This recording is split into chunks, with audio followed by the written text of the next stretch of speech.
Olá pessoal, tudo bem? Professor Davidson mais uma vez com o ensino médio, primeiro ano, aula de número 8 de matemática 2. Esta aula será acerca de comprimento da circunferência, de uma circunferência, juntamente ali, né, seguidamente, já iniciando a parte do cálculo de áreas. Vamos lá? Estamos agora, pessoal, dando continuidade ao nosso conteúdo da parte de matemática 2. Convido vocês a partir da página 266, rapidamente aqui, só darmos uma recapitulada na parte de comprimento da circunferência, um conteúdo que nós já temos conhecimento.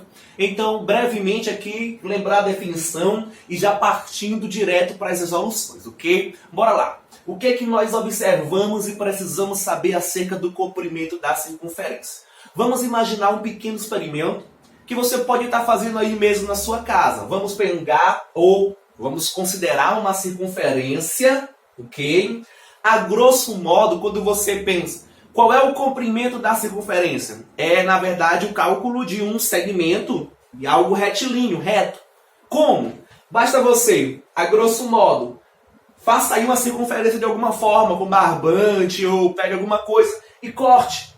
Quando você estica esse valor reto, é o comprimento da circunferência. Isto é essa região inteira aqui, ó, de uma forma retilínea, ok? Só que, caso você faça esse experimento, você calcula, pega uma régua, calcula quanto mede o diâmetro da circunferência que você tem aí. Pegue esse valor, anote, deixe separado. Corte a tua circunferência, estica, pegue a régua novamente, calcule o comprimento dela. Quando você analisar ou comparar o diâmetro antes com o comprimento achado depois, você vai perceber que o comprimento é aproximadamente 3,1 maior do que o diâmetro. Isto é, todo o comprimento de toda a circunferência é aproximadamente 3,1 vezes maior do que o seu diâmetro. Isso só pode acontecer porque duas circunferências, quando nós analisamos, ou mais, sempre são semelhantes entre si. Então você precisa dar uma relembrada na parte de semelhança. Dizer que duas figuras são semelhantes é dizer que há proporcionalidade. Lembra? Se há proporção, há semelhança. Ou, na verdade, se há semelhança, há proporção. Lembra disso? Então, quando a gente pensa que quanto maior o diâmetro, maior vai ser o comprimento. Então, a gente entende que como aumenta um, aumenta o outro, a diferença continuará sempre sendo de aproximadamente 3,1. Isto é, uma constante. O que eu estou querendo dizer é, se nós sempre pegarmos o comprimento de uma circunferência, de qualquer uma, e dividir pelo seu diâmetro, quem é o diâmetro? Não é o dobro do raio? Ok? Isso sempre vai ser igual a aproximadamente 3,1. E 3,1 lembra vocês alguma coisa. Vocês lembram do valor atribuído ao número irracional 3,14? Quando nós aproximamos com duas casas decimais? Quando tu aproxima com uma não fica 3,1? O que eu estou querendo dizer a vocês é que isso aqui é exatamente o valor de π aproximado, concorda? Então, se você substitui isso por π e realiza meio pelos extremos, é onde nós conseguimos chegar na fórmula conhecida como comprimento de uma circunferência, sendo sempre idêntico a 2πr, ok? Então, a fórmula geral conhecida por nós não é esta? Então, a partir de hoje, quando você olhar para a fórmula, já veja com esse olhar, com esse ponto de vista agora adquirido de uma forma diferente. Lembre, comprimento é sempre aproximadamente 3,1 vezes maior do que o diâmetro, ok? Então, baseado nisso, nós vamos agora adentrar direto, né, nas resoluções, ok? Bora lá? Nesse segundo momento, pessoal, nós já estamos na página 268 para já colocar em prática o conceito visto, ok, anteriormente. Na questão de número 58, está dizendo o seguinte: uma costureira pretende aplicar uma tira de renda no perímetro de uma toalha circular. Primeira observação: Perímetro você é acostumado a atribuir somente a figuras planas poligonais formadas por linhas. Quadrado, triângulo, pentágono, hexágono, ok? Uma figura. Porém, a circunferência ela é circular, é curva, concorda? Então, quando você identifica a palavra perímetro atribuída à circunferência, significa o comprimento. O comprimento não é a região toda, ok? O perímetro não te dá o contorno das figuras. Então, falou em perímetro, na circunferência, é falar em comprimento. Então, quando diz que ele quer aplicar uma tira, ela, né, que é uma costureira, quer aplicar uma tira de renda no perímetro de uma toalha circular com 2 metros de diâmetro. Quantos metros de renda são necessários? Então, eu preciso encontrar nada mais do que o comprimento. Que o comprimento vai me dizer qual o comprimento da circunferência. É o tamanho da renda, ok, que ela vai precisar colocar. Então, bora lá. Já vimos pela observação anterior que o comprimento nada mais é do que 2πr, aonde π tem uma aproximação de 3,14, até que a questão diga o contrário, porque pode ser que ela peça uma aproximação para 3, ok? Não pediu? Não pediu, então não tem alternativa, então você tem a liberdade para, caso queira, responder preservando o π ou substituindo ele por 3,14. Vamos lá. Qual é o comprimento? O comprimento será 2π vezes o raio 1. Por que 1? Porque é dito que o diâmetro é 2. Então o raio é sempre a metade do diâmetro. Então nós temos como resolução que o comprimento é igual a 2π. Está aí resolvido, ok? Porém, caso queira ainda substituir π por 3,14, você pode também, como uma forma alternativa, escrever a resposta como 6,28, ok? Então essa foi já a questão de número 58, ok, pessoal? Vamos lá. Questão de número 59.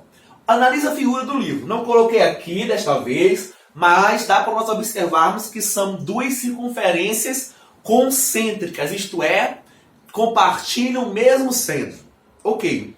É uma questãozinha do Enem, vem dizer o seguinte: a figura é uma representação simplificada do carrossel de um parque de diversões visto de cima. Ok? Então, a perguntinha lá embaixo é: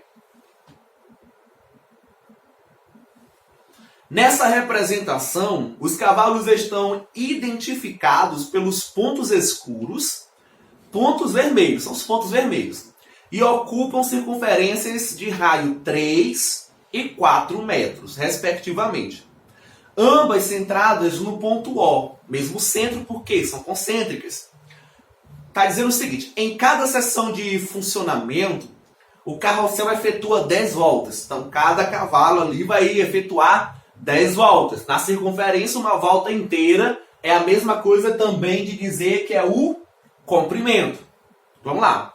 Quantos metros uma criança sentada no cavalo C1 percorrerá a mais que uma criança no cavalo C2?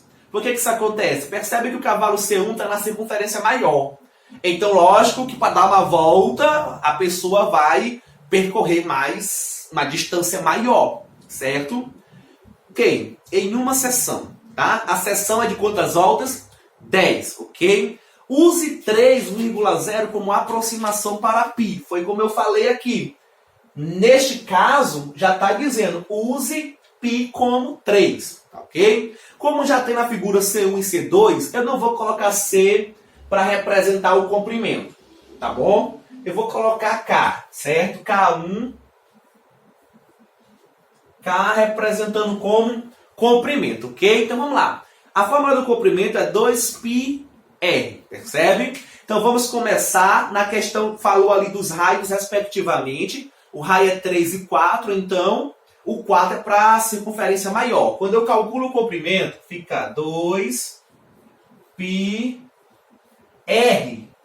Então, ó, A pessoa que está no cavalo 1, ela vai percorrer 8π.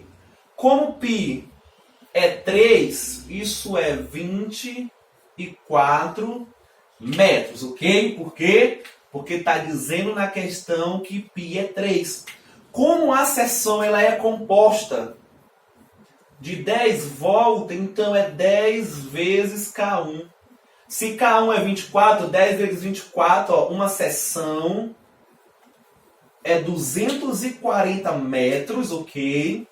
Para a pessoa que está no cavalo 1, certo? Então, da mesma forma, nós vamos fazer para a pessoa que está no cavalo 2. Então, como já entendemos o procedimento, ficará K2 igual a 2π, já vou substituir direto, porque π é 3, ó, 2πr. O raio é 3.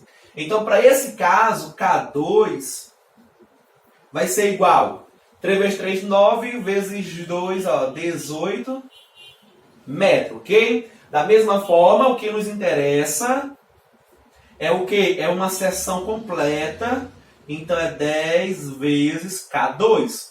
Isso vai ser igual a 180 metros. Então, a pessoa que está no segundo cavalo vai percorrer 180 para dar uma volta completa. Como está querendo saber quantos metros a mais a pessoa no cavalo 1 vai percorrer em relação ao cavalo 2, basta nós calcularmos a diferença. Concorda? 240 menos 180 é idêntico a 60 metros.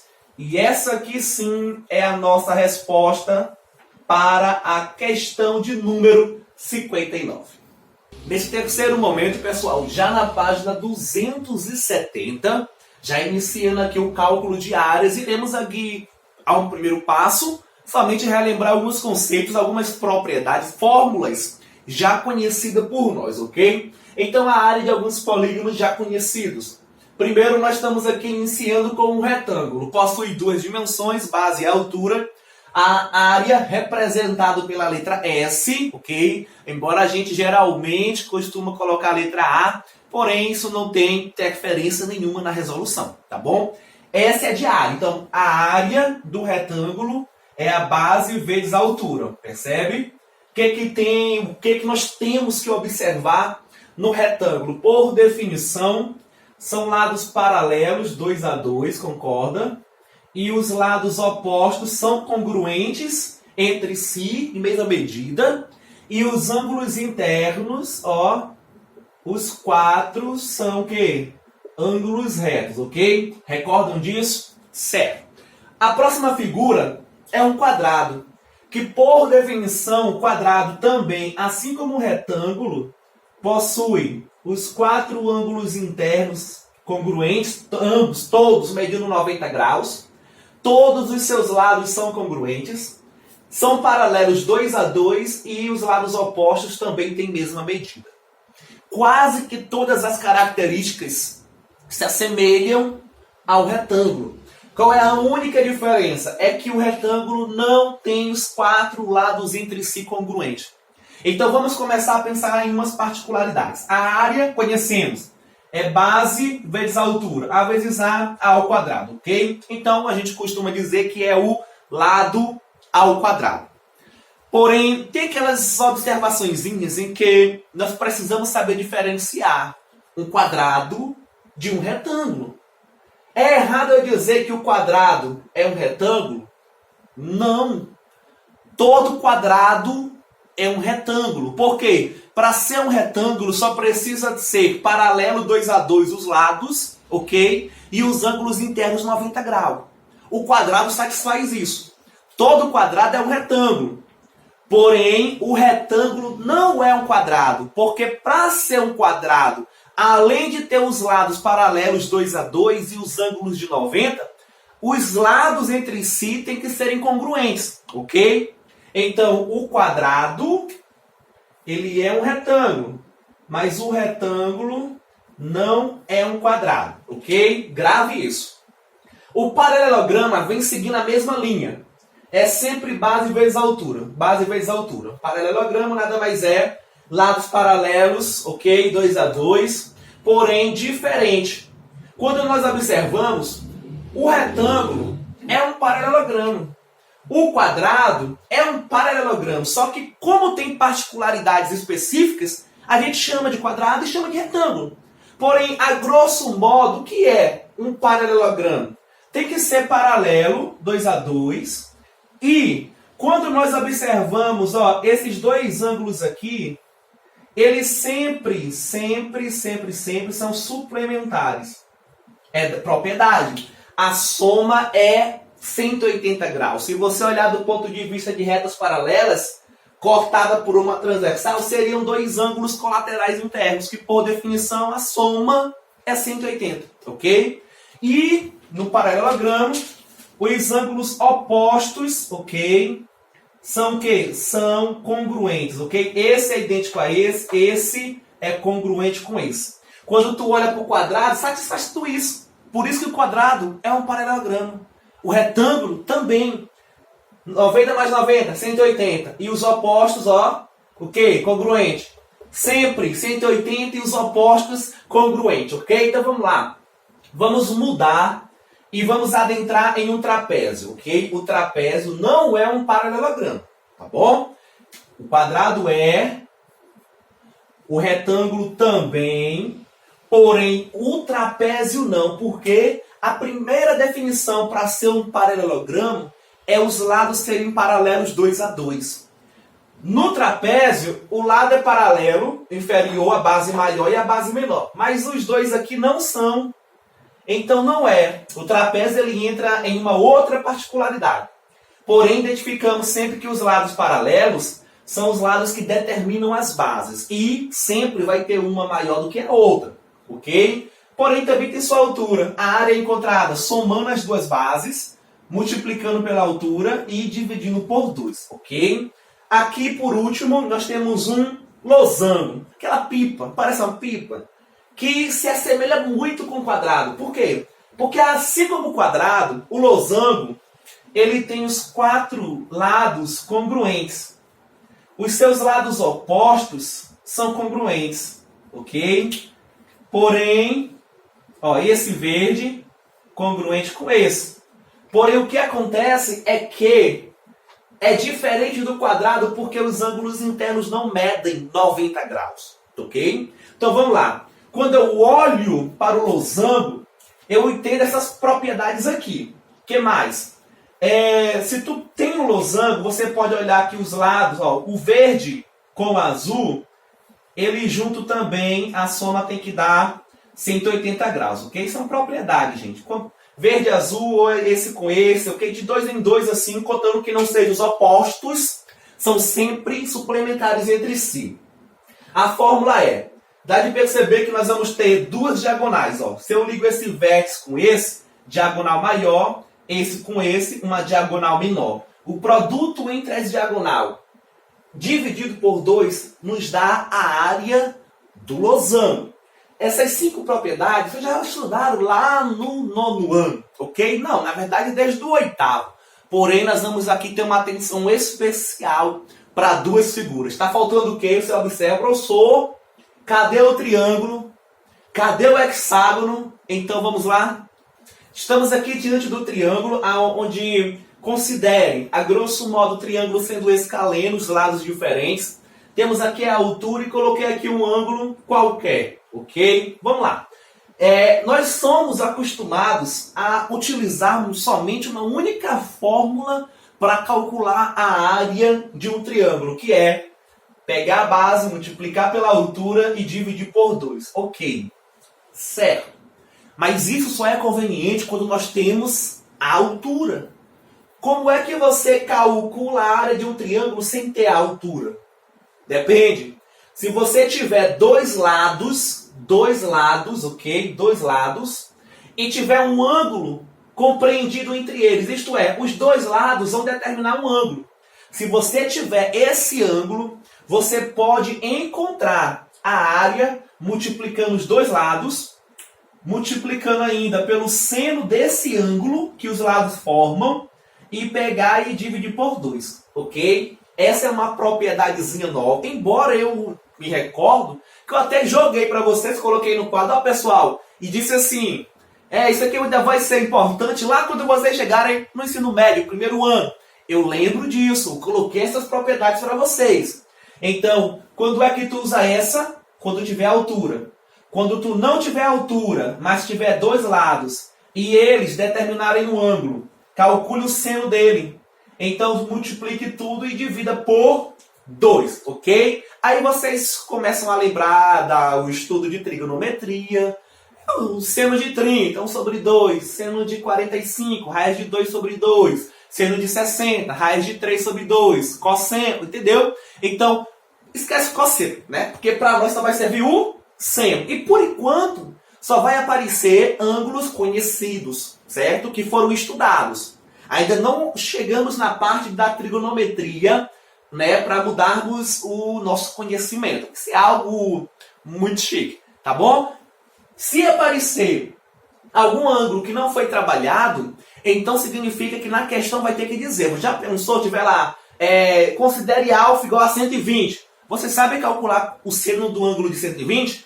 Ainda não. Não chegamos nessa parte. Então na questão terá que dizer, considere o seno de 120 como tanto. Então você vai usar a informação que está sendo dada para substituir aqui, certo? E essa propriedadezinha do meio, quando que a utilizamos? Quando o triângulo for equilátero, tá ok? Porque o triângulo sendo equilátero, você não precisa encontrar sua altura. Ele sendo equilátero significa que os três lados são congruentes. Então tu pega o lado, eleva ao quadrado, multiplica pela raiz de 3 e divide por 4. Só. Sem precisar da altura. Então vamos lá. Como é que você reformula tudo isso? Se tu tiver altura, usa a fórmula padrão.